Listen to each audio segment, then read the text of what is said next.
नमस्ते दोस्तों, आपका स्वागत है क्लास 9 में और आप सुन रहे हो the Patil sir CBSE academy channel. चलो, तो आज हम देखने वाले हैं आपकी फर्स्ट पोयम कि जिस पोयम का नाम है सर्वात्मका शिवसुंदरा। देखो, वैसे तो ये एक प्रार्थना है ना, ये एक प्रेयर है, बहुत ही खूबसूरत प्रेयर है और मराठी के बहुत ही जाने माने लेखक जिनका नाम है कुसुमाग्रज। ये इनका मतलब अलग सा नाम है, जो कि क्योंकि कुसुमाग्रज ही क्यों, क्योंकि इनकी एक बहन का नाम था कुसुम और ये जो विष्णु वामन शिरवाडकर जी जो है वो उस कुसुम नाम की बहन के पहले पैदा हुए थे। इसलिए अपनी बहन का नाम रोशन करने के लिए इन्होंने कुसुमाग्रज नाम धारण किया। क्यों? पोयम लिखने के लिए। चलो, कोई बात नहीं। तो कुसुम इनकी बहन का नाम और बहन के पहले ये पैदा हुए थे, इसलिए इन्होंने खुद का नाम रखा कुसुम आग्रज। इसका मतलब कुसुम के पहले पैदा हुए वाला, है ना। चलो, गोविंदाग्रज नाम के भी एक पॉपुलर लेखक है, तो गोविंद नाम का उनका भाई था, उस भाई के पहले वो पैदा हुए थे और इसलिए उन्होंने अपना नाम रखा गोविंदाग्रज, सिर्फ पोएट्री के लिए। ओके, चलो, तो फिर सबसे पहले देख लेते हैं कुसुमाग्रज जी का परिचय। चलो, तो कुसुमाग्रज इनका जो नाम है यह है विष्णु वामन शिरवाडकर। इनका नाम क्या है? विष्णु वामन शिरवाडकर। इनको शॉर्टकट में वी वा शिरवाडकर भी कहा जाता है। चलो, तो देखो, ज्ञानपीठ पारितोषिक विजेते तसेच प्रसिद्ध लेखक। देखो, ज्ञानपीठ पुरस्कार जो है अपने भारत का साहित्य के क्षेत्र का सबसे बड़ा पुरस्कार है। तो भारत का साहित्य क्षेत्र का सबसे बड़ा पुरस्कार इनको मिला हुआ है।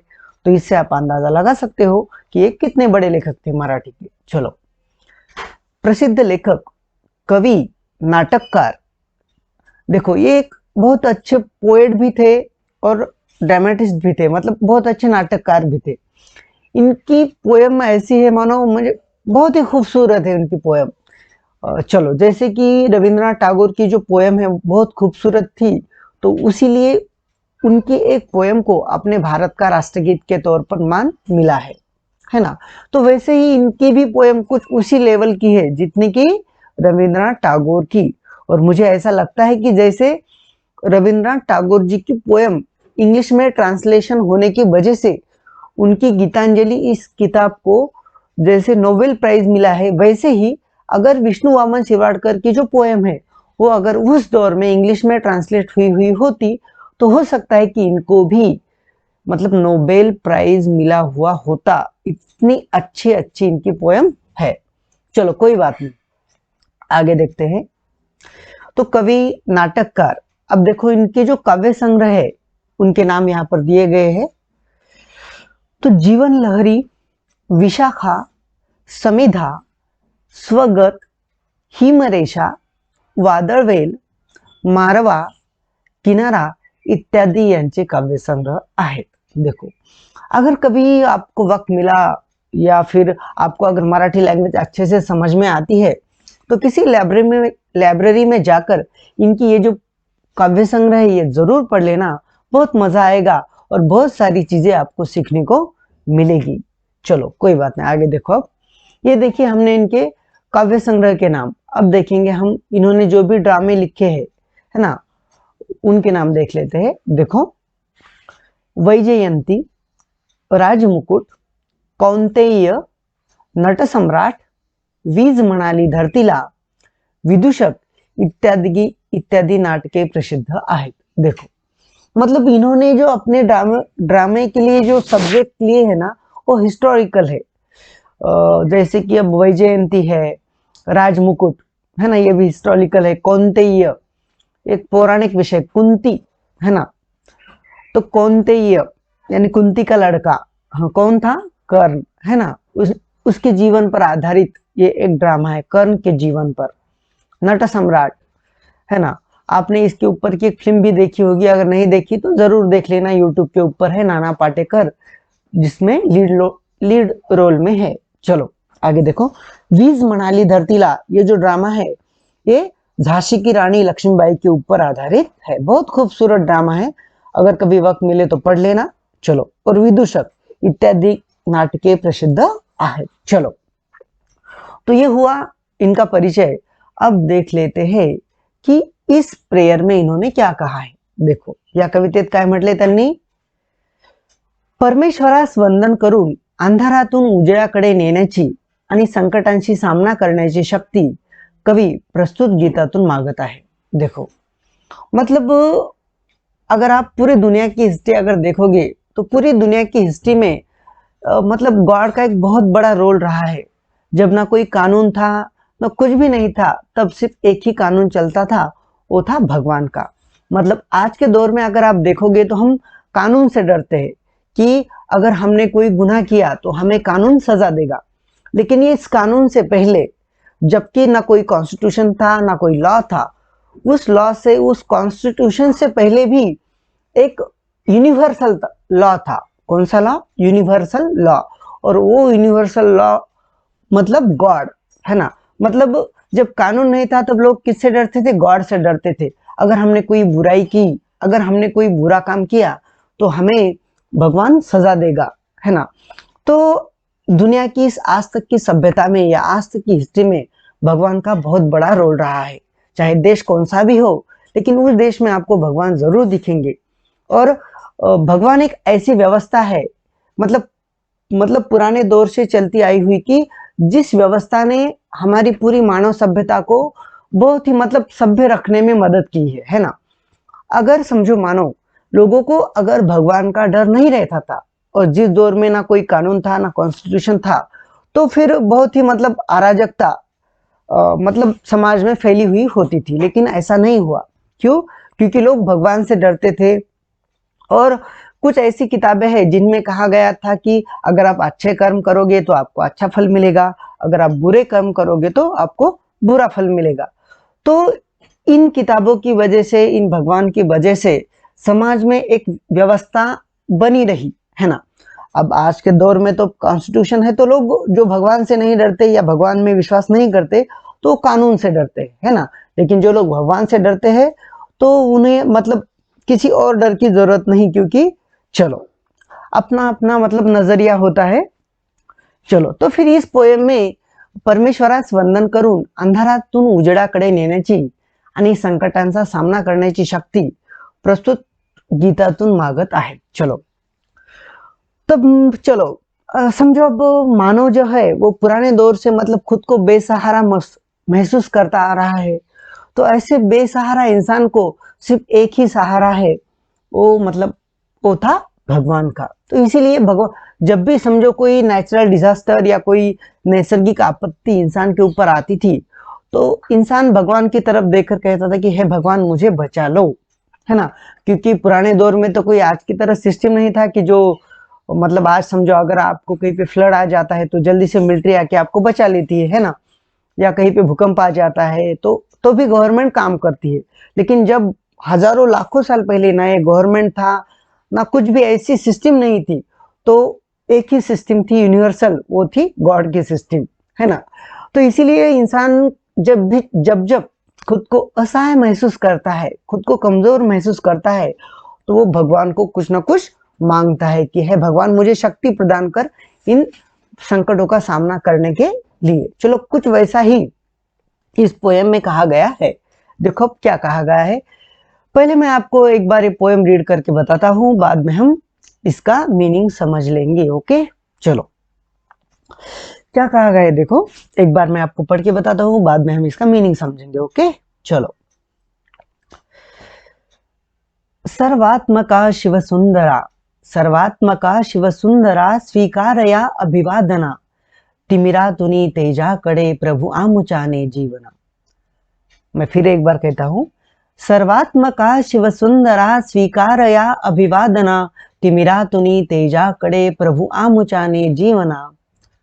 देखो, सुमनात तू गगनात तू ताऱ्यांमध्ये फुलतोस तू, सुमनात तू गगनात तू ताऱ्यामध्ये फुलतोस तू, सद्धर्म जे जगतामध्ये सर्वात त्या वस्तोस तू, सद्धर्म जे जगतामध्ये सर्वात त्या वस्तोस तू, चोहीकडे रूपे तुझी जाणीव ही माझ्या मना, चोहीकडे रूपे तुझी जाणीव ही माझ्या मना, तिमिरातुनी तेजाकडे प्रभु आमुचाने जीवना। आगे देखो, श्रमतोस तू शेतामध्ये, श्रमतोस तू शेतामध्ये तू राबसी श्रमिकांसवे, श्रमतोस तू शेतामध्ये तू राबसी श्रमिकांसवे, जे रंजले वा गांजले, जे रंजले वा गांजले पुसतोस त्यांची आसवे, स्वार्था विना सेवा जिथे, तिथे तुझे पद पावना, तिमिरातुनी तेजाकडे प्रभु आमुचाने जीवना। आगे देखो, न्यायार्थ जे लढती रणी, न्यायार्थ जे लढती रणी तलवार तू त्यांच्या करी, ध्येयार्थ जे तम चालती दीप तू त्यांच्या अंतरी। न्यायार्थ जे लढती रणी तलवार तू त्यांच्या करी, ध्येयार्थ जे तमी चालती तू दीप त्यांच्या अंतरी। ज्ञानार्थ जे तपती मुनी होतोस त्यांची साधना, ज्ञानार्थ जे तपती मुनी होतोस त्यांची साधना, तिमिरातुनी तेजाकडे प्रभु आमुचाने जीवना। आगे देखो, करुणा करा करुणा तुझी, करुणा करा करुणा तुझी, असता मला भय कोठले, मार्गावरी पुढती सदा, पाहीन मी तव पाऊले, सृजनत्व या हृदयामध्ये, नित जागवी भीती विना, तिमिरातुनी तेजाकडे प्रभु आमुचाने जीवना। देखो, एक बहुत ही मतलब किसी संत ने, किसी साधु संत ने मतलब जैसे कोई अभंग लिखा हो, कुछ उस टाइप की ये पोएम है। यानी इनका जो मतलब मैच्योर, इनकी जो मैच्योरिटी थी वो बहुत ही मतलब ऊपर के लेवल की थी, है ना। चलो अब हम समझ लेते हैं कि कवि यहाँ पर क्या कहता है। देखो, कवि भगवान को क्या कहता है कि सर्वात्मका शिव सुंदरा स्वीकार या अभिवादना। सर्वात्मक, है ना, यानी विश्वव्यापी, यानी हे विश्वव्यापी परमेश्वर, मैं तुम्हारी प्रार्थना कर रहा हूं और हमारी ये जो प्रार्थना है आप इसका स्वीकार करो, है ना। किसको कहा गया है? विश्वव्यापी परमेश्वर को। विश्वव्यापी मतलब सर्वात्मका, शिव सुंदरा, है ना, मतलब शिव और सुंदर भी कहा गया है भगवान को, है ना। आगे, शिव का मतलब होता है पवित्र और सुंदर का मतलब तो आप जानते हो, सुंदर मतलब ब्यूटीफुल। चलो आगे देखो, तिमिरा तुनी तेजाकडे प्रभु आमुचाने जीवना। तिमिर, तिमिर का मतलब होता है अंधेरा, है ना, और तिमिरा तुनी मतलब अंधेरे से तेजाकडे, है ना, उजाले की ओर हमारे जीवन को ले जाना। है प्रभु, हे विश्वव्यापी प्रभु, हम तुम्हें प्रार्थना करते हैं, आप हमारी प्रार्थना का स्वीकार करो और हमारे जीवन को अंधेरे से उजाले की ओर लेके जाओ, ऐसी यहाँ पर कहा गया है। आगे देखो, सुमनात तू गगनात तू ताऱ्यांमध्ये फुलतोस तू। देखो, कहा गया है कि सुमनात तू, जो फूल होते हैं उनमें तू ही बसा हुआ होता है। सुमनात तू, गगनात तू, गगन यानी आकाश, यानी तुम फूलों में हो, तुम आकाश में हो। ताऱ्यांमध्ये फुलतोस तू, और रात को जो तारे दिखाई देते हैं उन तारों में भी तुम ही हो, मतलब ईश्वर। आगे देखो, सद्धर्म जे जगतामध्ये सर्वात त्या वस्तोस तू, यानी इस दुनिया में जो भी अच्छी चीज है उस हर जगह पे तुम्हारा ही वास है। सद यानी अच्छा, धर्म यानी गुण, मतलब इस दुनिया में जो भी अच्छी अच्छी चीजें हो, अच्छे फूल हो, बगीचे हो, बाग हो, आकाश हो, तारे हो, इस दुनिया की हर वो अच्छी चीज, उस अच्छी चीज में तुम ही समाये हुए हो, इसलिए वो चीज अच्छी दिखाई देती है, ऐसा कहा गया है ना। आगे देखो, चोहीकडे रूपे तुझी जाणीव ही माझ्या मना। चलो, मतलब तुम हर जगह पे हो और मतलब हर दिशा में, हर चीज में तुम ही तुम हो, और इसका मुझे अच्छे से ख्याल है, कि मुझे अच्छे से पता है कि इस दुनिया की हर अच्छी चीज में तुम ही हो। आगे देखो, श्रमतोस तू शेतामध्ये तू राबसी श्रमिकांसवे, है ना। क्या कहा गया है कि सिर्फ अच्छी चीजों में ही नहीं, बल्कि जो किसान खेत में काम कर रहा है उन किसान में भी तुम ही हो, है ना। जो किसान खेतों में काम कर रहे हैं उन किसानों में ही तुम समाये हुए हो। तू राबसी श्रमिकांसवे, और जो मतलब जो वर्कर्स इंडस्ट्रीज में काम कर रहे हैं, तुम उन वर्कर्स में भी तुम ही हो, है ना, ऐसा कहा गया है। तू राबसी श्रमिकांसवे, श्रमिक यानी वर्कर्स, मतलब उनके साथ तुम ही हो, काम कर रहे हो। आगे देखो, जे रंजले वा गांजले पुस्तोस त्यांची आसवे, है ना, मतलब इस दुनिया में जिसको जरूरत है, रंजले मतलब जो बहुत ही पिछड़े हुए है ना, जो पिछड़े हुए लोग हैं उनकी आंसू पूछने का काम भी तुम ही करते हो, ऐसा कहा गया है ना। मतलब वैसे तो जो पिछड़े हुए लोगों का आंसू करने का काम चाहे कोई भी करता हो, लेकिन उस आदमी के शरीर में भगवान का ही वास है, ऐसा कवि का कहना है। आगे देखो, स्वार्था विना सेवा जिथे तिथे तुझे पद पावना, है ना। मतलब देखो, जहां पर भी निस्वार्थ सेवा की जाती हो उस जगह पे आप ही हो, ऐसा कहा गया है ना। आप देखते होंगे कि कुछ लोग निस्वार्थ रूप से सेवा करते हैं, है ना, सेवा भावी रूप से, नहीं उनमें उनका कोई स्वार्थ होता है, तो उन लोगों में भगवान ही समाया हुआ होता है, ऐसा कवि का कहना है। आगे देखो, न्यायार्थ जे लड़ती रनी तलवार तू त्यांचा करी। देखो, मतलब हमारी जो बॉर्डर के ऊपर जो सैनिक है वो जो लड़ते हैं, और आप ही हो जो कि उनमें समाये हुए हो, उन सैनिकों में भी आप ही हो, है ना। और पुराने दौर में आपको पता होगा, कर कर यानी कमर, तलवार कहाँ पर रखी जाती थी, कमर, कमर के ऊपर, है ना। कमर पर जो तलवार रखी जाती थी, तो तुम ही जो थे जो उस तलवार के रूप में उन सैनिकों की सहायता करते थे। जो सैनिक खुद के न्याय के लिए, खुद की आजादी के लिए लड़े थे, तो उन सैनिकों के साथ भी तुम ही तो थे, ऐसा कवि का कहना है। आगे देखो, ध्येयार्थ जे तमी चालती तू दीप त्यांच्या अंतरी, है ना।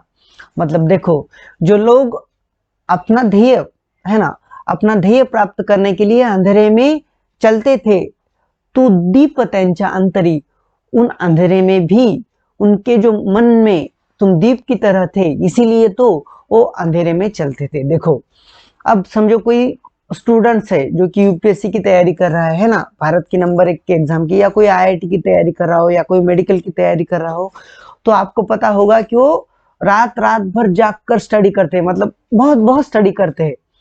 तो रात के अंधेरे में उनके मन में जो है वो ईश्वर रूपी दीप प्रज्वलित रहता है, इसीलिए तो वो अंधेरे में भी स्टडी करते हैं, वो अंधेरे में भी काम करते हैं, है ना। तो उनके जो अंदर है वो भगवान का ही वास होता है, ऐसा कहा गया है। आगे देखो, ज्ञानार्थ जे तपती मुनी, ज्ञानार्थ जे तपती मुनी होतोस त्यांची साधना, है ना। आपको पता ही होगा कि अपने भारत में जो है ऋषि मुनियों की एक बहुत बड़ी परंपरा रही है। तो बहुत सारे ऋषि मुनि जो है वो ज्ञान प्राप्ति के लिए तपस्या करते हैं, तो उन तपस्या में भी तुम ही होते हो जो साधना के रूप में उनका साथ देते हो, उन मुनियों का साथ देते हो, ऐसा कहा गया है। आगे देखो, करुणा करा करुणा तुझी असता मला भय कोठले। करुणा करा, करुणा यानी दया, प्रेम, है ना। हे दया के सागर, हे दया सागर, अगर जिसके ऊपर तुम्हारी करुणा है तो उसको किस चीज को डरने की जरूरत है ना। तो यहाँ पर कहा गया है कि हे करुणा कर, हे दयाधीन, हे दया सागर, तुम्हारी दया अगर मेरे ऊपर है तो इस दुनिया में मुझे किसी को भी डरने की जरूरत नहीं है ना। भय यानी डर, अगर आपकी करुणा मुझ पर है तो मुझे किसी को भी डरने की जरूरत नहीं है, ऐसा कहा गया है। आगे देखो, मार्गावरी पुढती सदा पाहीन मी तव पावले। चाहे मेरा रास्ता कोई भी हो, चाहे मुझे किसी भी मंजिल की तरफ क्यों ना जाना हो, लेकिन तुम ही जो हो जो मुझे गाइडेंस करते हो, मैं तुम्हारे पैरों के ऊपर ही पैर डालकर तुम्हारे पीछे पीछे मैं अपना मार्ग क्रमण करने वाला हूँ, है ना। ऐसा यहाँ पर कहा गया है। मार्गावरी पुढती सदा यानी मेरे मार्ग के ऊपर, पाहीन मी तव पावले, मुझे तुम्हारे पाव हमेशा ही गाइडेंस के रूप में दिखाई देने वाले हैं, और मैं तुम्हारे पीछे पीछे आने वाला हूँ। चलो आगे देखो, सृजनत्व या हृदयामध्ये नित जागवी भीती विना। सृजनत्व, सृजनत्व मतलब क्रिएटिविटी, है ना। मेरे मन में जो क्रिएटिविटी है वो तुम्हारी वजह से ही है। क्यों? क्योंकि क्रिएटिविटी का मतलब क्या होता है, आउट ऑफ बॉक्स सोचना, आउट ऑफ बॉक्स सोचना, है ना। तो मैं आउट ऑफ बॉक्स क्यों सोच पाता हूँ, क्योंकि मुझे पता है कि तुम हमेशा ही मेरे साथ हो, तो मैं आजाद हूँ सोचने के लिए, नए विचारों के लिए मेरा माइंड आजाद है, नए इन्वेंशन के लिए मेरा माइंड आजाद है। क्यों?